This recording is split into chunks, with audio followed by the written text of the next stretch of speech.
আসসালামু আলাইকুম। Hello my dear friend, welcome back to my channel. আমরা গত পর্বে দেখেছিলাম পিক্সেল ল্যাবের 3 ডটের কাজ কি। আজ আমরা দেখব পিক্সেল ল্যাবের একুয়ার চিহ্ন, শেয়ার চিহ্ন, সেভ আস প্রজেক্ট এবং সেভ আস ইমেজ, এই তিনটার কাজ কি। আমরা যদি কোয়াড চিহ্নতে ক্লিক করি, সেক্ষেত্রে আমরা এখানে তিনটা লেখা দেখতে পাচ্ছি, কোয়াডস। এখানে অনেক কোয়াডস বলেন, অনেকে কোয়েড বলেন, একটা যে এক একজন এক একটা বলে থাকেন। আমরা ইংলিশে ক্লিক করার পরে এখানে দুইটা ভাষা দেখতে পাচ্ছি, ইংলিশ এবং ফ্রান্স। এখানে আপনি এই উক্তিগুলা, সুন্দর সুন্দর চমৎকার চমৎকার উক্তিগুলা আপনি কোন ভাষা দেখতে যাচ্ছেন, ইংলিশে নাকি ফ্রান্সে? আমি ফ্রান্সে ক্লিক করার পর দেখেন লেখার স্টাইলটা কিন্তু চেঞ্জ হয়ে গেছে। মানে এইগুলো সব, এই উক্তিগুলো এখন ইংলিশ না হয়ে ফ্রান্সের ভাষা হয়ে গেছে। আমাদের অনেকে বাংলাদেশি ভাইয়েরা এটাকে মোড করে থাকেন, সেই যখন এটা মোড থাকবে তখন আপনার এখানে বাংলাতে শো করবে, ঠিক আছে। এই যে মোটিভেশন শো করবে। আমরা অনেকে আপনার যারা বাংলাদেশি ভাইদের মডিফায়ারতে যখন মডিফাই করে পিক্সেল ল্যাব থাকে, তখন এখানে আপনার মাত্রালতা থাকে, শেখ সাদি রহিমাউল্লাহর এর উক্তি থাকে, বিভিন্ন বড় বড় মানুষদের উক্তি থাকে। সেখানে কি আছে, সাকসেস আছে, ফ্রেন্ডশিপ আছে, তার হ্যাপিনেস আছে, ইত্যাদি ইত্যাদি। এখানে আমরা যদি ক্লিক করলে যে কোনো একটা যদি আমরা দেখতে চাই, সেখানে সাকসেসের যত আপনার উক্তি আছে সবকিছু এখানে আছে, ঠিক আছে। ধরুন আমার এই উক্তিটা ভালো লাগছে, আমি এখানে অ্যাড করে নিলাম, ঠিক আছে। আচ্ছা, তারপর হচ্ছে আপনাদের যে শেয়ার আইকন, এই শেয়ার আইকনের কাজ কি। শেয়ার আইকনে যখন আমরা ক্লিক করবো, দেখেন এখানে কুইক শেয়ার নামের অনেকগুলো লোগো শো করবে। কুইক শেয়ার নিচে এই লোগোতে ক্লিক করলে আপনি ধরুন আমি ফেসবুকে ক্লিক করছি, তো ওপেন উইথ, আপনি এটা যে শেয়ার করবেন, কিভাবে শেয়ার করবেন, এখানে আছে ফেসবুক নিউজ ফিড আছে, অর্থাৎ ফেসবুকের মধ্যে শেয়ার করার মতো যত ওয়ে আছে সবগুলো ওয়ে আপনার কাছে শো করবে।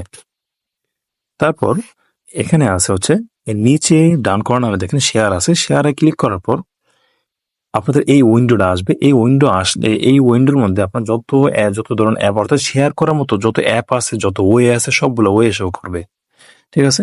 তারপর দেখেন বাম কর্নারে যে সেভাস এবং সেভাস প্রজেক্ট, সেভাস ইমেজ, এই আইকনের কাজ কি। এখানে সেভাস প্রজেক্ট বলতে আমরা যেটাকে বুঝি সেটা হচ্ছে পিএলপি। আমাদের ওটাকে পিএলপি তে সমস্যা হয়, ধরেন দেখেন আমিও একটা সমস্যা এখন ভুগতেছি, তবে সমাধান দেখাবো ইনশাল্লাহ, সমাধান দেখাবো। সেভাস প্রজেক্টে ক্লিক করার পর সেভাস প্রজেক্টে ক্লিক করার পর দেখুন আমি এখানে কিউটি অ্যাসোসিয়েশন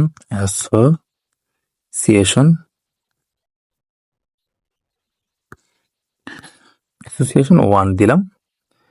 কিউটি অ্যাসোসিয়েশন 1 দেওয়ার পর এবার আমি এটাকে ওকেতে প্রেস করবো। আমার এখানে দেখেন মাই প্রজেক্টে ক্লিক করার পর এখানে কিন্তু শো করতেছে কিউটি অ্যাসোসিয়েশন। এবার আমি যদি ফাইল ম্যানেজার গিয়ে যদি আমি একটু ট্রাই করার চেষ্টা করি যে হ্যাঁ আমার আসলে অরিজিনালি এটা আমার সেভ হয়েছে কিনা ডকুমেন্টসে, 1 মিনিট আগে এই ইমেজটা সেভ হয়েছে, এই ইমেজটা, কিন্তু আপনার এটা সেভ হয় নাই।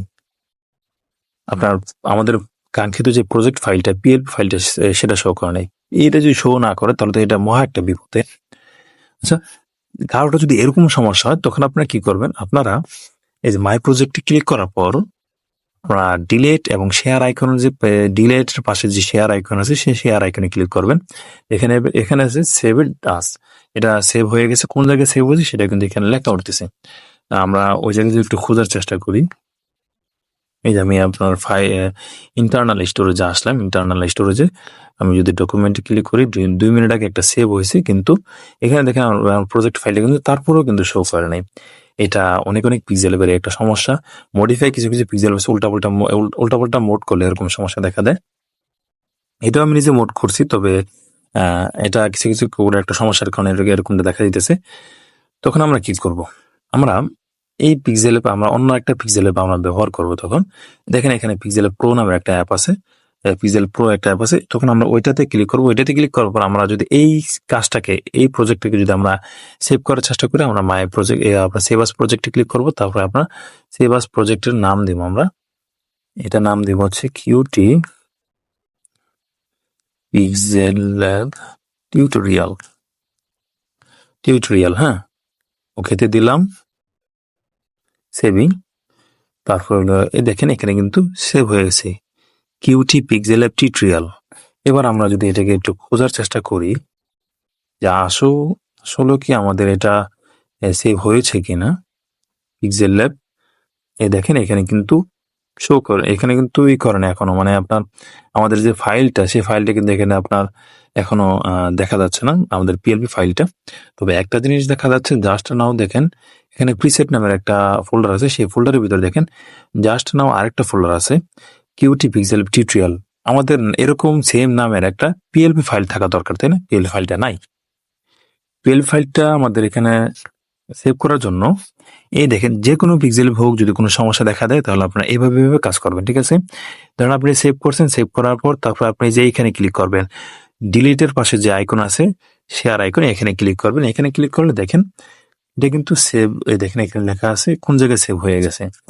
আমরা যদি সেম জায়গায় যদি একটু যাওয়ার চেষ্টা করি, ইন্টারনাল স্টোরেজ, তারপরে পিক্সেল ল্যাব, এই দেখেন আমার এটা কিন্তু জাস্ট নাও, এই দেখেন জাস্ট নাও, এটা কিন্তু আমার এখানে কিন্তু এখন দেখা যাচ্ছে pixel lab cutie pixel lab tutorial .plp, এটা কিন্তু শো করতেছে। এটা এখন 100% একটা সুন্দর একটা পিএলপি। এটা আমি এখন যে কারো কাছে শেয়ার করতে পারবো, আমি যদি চাপ দিয়ে যাকে মন চাই আমি তাকে শেয়ার করতে পারবো। আমি চাইলে কোনো এক জায়গায় এটাকে আমি এই ব্যাকআপ দিয়ে রাখতে পারবো। আই হোপ আমি আপনাদেরকে বোঝাইতে পেরেছি। তারপরে হচ্ছে,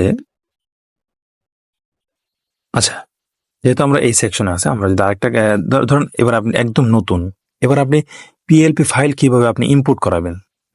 পিএলপি ফাইল ইম্পোর্ট করার জন্য যেহেতু আমাদের এই পিক্সেল ল্যাবে, আমি সময় নষ্ট করবো না, যেহেতু এই পিক্সেল ল্যাবে আমাদের আপনার প্রজেক্ট ফাইলটা আমরা সেভ করতে পারি না, সো এই পিক্সেল ল্যাবে আপনাদের এই করতে পারবেন না, আপনি ইম্পোর্ট করতে পারবেন না। ইম্পোর্ট করার জন্য আমি এই পিক্সেল ল্যাবটাকে আমি ব্যবহার করব।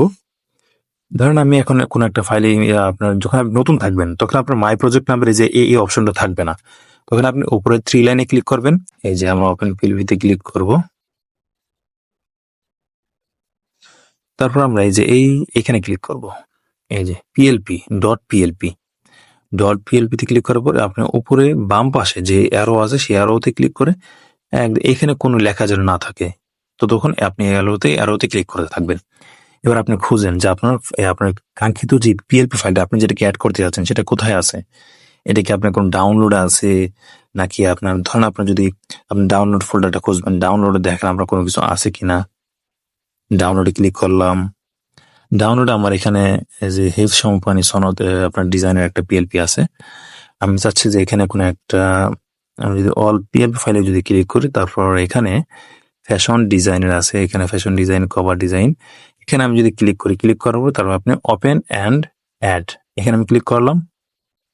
আমার ডিজাইনটা কিন্তু অ্যাড হয়ে গেছে, ঠিক আছে? এই দেখেন আমার এটা কিন্তু অ্যাড হয়ে গেছে। হ্যাঁ, সেম এরকম ভাবে আপনি আবার এখানে যদি তখন কিন্তু আপনার ওইখানে এত কষ্ট করে এখানে আপনার ক্লিক করা লাগবে না, মাই প্রজেক্টে আপনি চাপ দিলেই দেখবেন আপনার এখানে শো করবে। আই হোপ আমি আপনাদেরকে বোঝাইতে পেরেছি। দেখেন এখানে ফ্যাশন কভার ডিজাইন 1, এটা কিন্তু অলরেডি আপলোড করা হয়েছে আমাদের চ্যানেল, চাইলে আপনারা দেখে আসতে পারেন। তাহলে আমরা কি শিখলাম আজকে? আমরা শিখলাম এই কোয়েট চিহ্ন, তারপর শেয়ার চিহ্ন, তারপর হচ্ছে আমরা সেভাস প্রজেক্টের চিহ্ন, তারপর নিচে আরেকটা কাজ আছে সেভাস ইমেজ। আমরা ক্লিক করার পর দেখেন এবার এখানে ইমেজ ফরম্যাট আমরা এখানে আপনি চাইলে জেপিজি দিতে পারেন বা আপনি চাইলে পিএনজি দিতে পারেন, ঠিক আছে? আর কোয়ালিটি, আপনি কি দিবেন? আমার মতে ডিফল্ট দিলে আপনি ইমেজটা হাই, মানে কোয়ালিটিটা ভালো হবে না। আমি অনেক ট্রাই করে দেখছি, তখন আমরা আলট্রা দিয়ে আমরা সেভ টু গ্যালারিতে দিলে আমরা কিন্তু সেভ করতে পারতেছি। দেখেন সেভিং ইমেজ সেভ হয়ে গেছে। আর এই যে এখানে একটা আপনি ডিজাইন দেখতে পাচ্ছেন, অ্যাসোসিয়েশন ফর্ম ডিজাইন, এটা কিন্তু অলরেডি আমাদের চ্যানেলে আপলোড করা হয়েছে, চাইলে আপনারা ফ্রিতে পিএলপি ফাইলগুলো ডাউনলোড করতে পারবেন। তো ভালো থাকবেন, সুস্থ থাকবেন। আসসালামু আলাইকুম। আবার দেখা হচ্ছে পরবর্তী এক ভিডিওতে।